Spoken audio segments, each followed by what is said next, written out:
Hello నమస్తే అండి. నేను doctor Greeshma, fertility consultant, 49 fertility centre Kukatpally.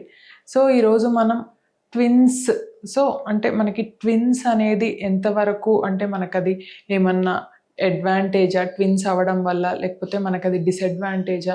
So మనం ఇచ్చే ఈ ఇన్ఫర్టిలిటీ మెడిసిన్స్ వల్ల, ట్రీట్మెంట్స్ వల్ల ఎంతవరకు మనకి ట్విన్స్ అయ్యే అవకాశాలున్నాయి, ఈ విషయం గురించి మాట్లాడుకుందాం. సో ఇప్పుడు మనకి కపుల్ ఇన్ఫర్టిలిటీతో బాధపడుతూ వచ్చిన వాళ్ళకి ఇప్పుడు మనం అంటే ఎవరైనా కూడా వాళ్ళకి ట్విన్స్ అనేది ఉంటే బాగుండు అని అనుకుంటారనమాట. అంటే ఇప్పుడు ట్విన్స్ అవడం వల్ల అంటే అడ్వాంటేజ్ ఏంటి అంటే మనకి ఫస్ట్ అంటే ఒకటేసారికి మనకి ఇద్దరు పిల్లలతో వెళ్ళిపోతారనమాట. అంటే వాళ్ళ ఫ్యామిలీ అనేది కంప్లీట్ అయిపోతుంది.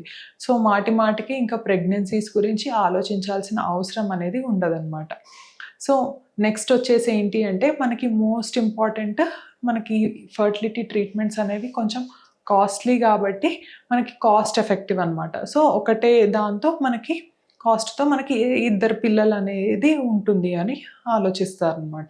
సో నెక్స్ట్ వచ్చేసి ఇప్పుడు మనకి ట్విన్స్లో కూడా ఎట్లా చూస్తాము అంటే మనకి నార్మల్గా identical twins, non identical twins అనమాట.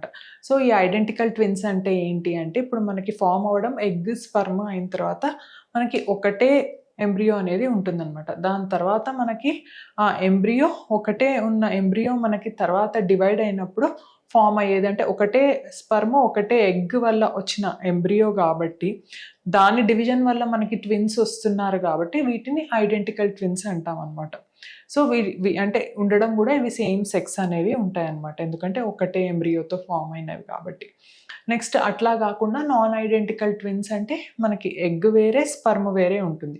సో అట్లా రెండు వేరే విధంగా అనమాట, అంటే 2 డిఫరెంట్ ఎగ్స్తో 2 డిఫరెంట్ స్పర్మ్స్తో ఫామ్ అయిన బేబీస్ని ఒకటేసారి అతుక్కోవడం అనేది జరుగుతుందనమాట. దాన్ని నాన్ ఐడెంటికల్ ట్విన్స్ అంటారు అనమాట.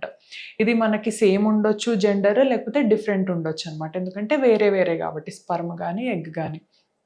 సో నార్మల్గా మనకి ఈ ఐడెంటికల్ ట్విన్స్ అనేది వచ్చే ఛాన్స్ ఎంతవరకు ఉంటుంది అంటే ఇప్పుడు నార్మల్గా మనం ఫర్టిలిటీ అంటే ఇప్పుడు ఈ ఐడెంటికల్ ట్విన్స్ అనేది ఇప్పుడు యూజువల్గా అది మన చేతుల్లో ఉండదన్నమాట, అది జస్ట్ బై ఛాన్స్ అనేది రావడం జరుగుతుంది.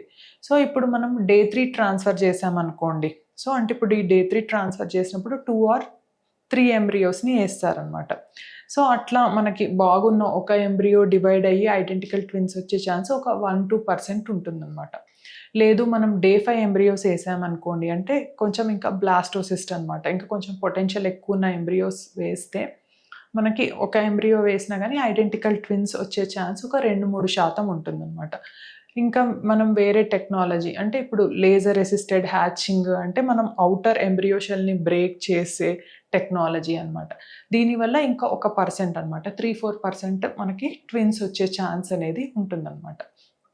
నెక్స్ట్ ఈ ఐడెంటికల్ ట్విన్స్కి మనకి వేరే అంటే మనం ఉండే పద్ధతుల్ని బట్టి కానీ తీసుకునే ఫుడ్ని బట్టి కానీ మనకి జెనెటిక్ హిస్టరీ అట్లా ఏమి ఉండదన్నమాట ఐడెంటికల్ ట్విన్స్ అనేది అవ్వడానికి. సో ఇప్పుడు మనకి ఏంటి అంటే నాన్ ఐడెంటికల్ ట్విన్స్ ఇప్పుడు ఎవరికి ఎక్కువ అయ్యే ఛాన్స్ ఉంటుంది అంటే మనకి ఫ్యామిలీ హిస్టరీ ఉంది అనమాట, మెటర్నల్ సైడ్. సో అట్లాంటి వాళ్ళకి, లేదు కొంచెం ఏజ్ ఎక్కువగా ఉన్న వాళ్ళకి, నెక్స్ట్ కొంచెం ఒబీస్గా ఉన్న వాళ్ళకి కూడా మనకి ఇట్లా వేరే అంటే నాన్ ఐడెంటికల్ ట్విన్స్ అయ్యే ఛాన్స్ అనేది ఉంటుందన్నమాట. నెక్స్ట్ మనం ఇచ్చే ఫర్టిలిటీ ట్రీట్మెంట్స్ ద్వారా కూడా మనకి ట్విన్స్ అయ్యే ఛాన్స్ ఉంటుందన్నమాట. సో మనం ఇచ్చే ఫర్టిలిటీ ట్రీట్మెంట్స్ ఎట్లా ఉంటుంది అంటే చిన్న ట్యాబ్లెట్ మెథడ్ కానీ, అంటే ఓవ్యులేషన్ ఇండక్షన్ కానీ, లేదు IUI కానీ, లేదు IVF కానీ. సో ఇప్పుడు మనం ఇచ్చే చిన్న ట్యాబ్లెట్స్ ద్వారా ఎంతవరకు మనకి ట్విన్స్ వచ్చే ఛాన్స్ ఉంటుంది అంటే అరౌండ్ 6-8% అని చెప్పొచ్చు అనమాట. లేదు ఇప్పుడు కొంతమందికి అంటే ఇట్లా ఓవ్యులేషన్ ఇండక్షన్ ట్యాబ్లెట్స్ అనేది అంటే క్లోమిఫిన్ సిట్రేట్, లెట్రోజ్ ఇట్లా కాకుండా కొంతమందికి మనం ఎగ్ పెరగడానికి వేరే ఇంజెక్షన్స్ అనమాట, గొనెడోట్రోపిన్ ఇంజెక్షన్స్ అనేది కూడా ఇవ్వడం జరుగుతుంది. సో ఎవరికైతే కొంచెం ఇంజెక్షన్స్ మనం ఇస్తామో వాళ్ళ లోపల ఇంకా ట్విన్స్ వచ్చే ఛాన్స్ మనకి ఇంకొంచెం ఎక్కువగా ఉంటుందన్నమాట, 12-14% అనేది ఉంటుందన్నమాట. మనకి ఇట్లా IVF ట్రీట్మెంట్స్కి వెళ్ళామనుకోండి, మనం డైరెక్ట్ బేబీని వేస్తాం కాబట్టి ఇంకా ట్విన్స్ వచ్చే ఛాన్స్ ఎక్కువగా ఉంటుందన్నమాట. సో ఇప్పుడు మనం డే 3 బేబీస్ని వేసామనుకోండి, సో ట్విన్స్ వచ్చే ఛాన్స్ మనం 2 or 3 బేబీస్ని వేస్తాం కాబట్టి కొంచెం ఎక్కువ ఉంటుందన్నమాట, అరౌండ్ 25-30% ఉంటుంది. అట్లాగే ఇప్పుడు మనం డే 5 బేబీని వేసామనుకోండి, మనకి యూజువల్గా ట్విన్స్ వచ్చే ఛాన్స్ ఒక 40-50% ఉంటుందన్నమాట. సో మనకి ఇచ్చే ట్రీట్మెంట్స్ని బట్టి, మన ఫ్యామిలీ హిస్టరీని బట్టి మనకి డిపెండ్ అవుతూ ఉంటుందన్నమాట. సో ఎంతవరకు ట్విన్స్ రావడానికి అవకాశాలు ఉన్నాయని. కాకపోతే మనమైతే గ్యారంటీ ఇవ్వలేమన్నమాట ఖచ్చితంగా ట్విన్స్ వస్తుంది అని. ఇంకొకటి ఏంటి అంటే యూజువల్గా అంటే క్లినికల్గా సంబంధించి డాక్టర్స్ అయితే ఎప్పుడు కూడా ట్విన్స్ రావాలి అని అనుకోరనమాట.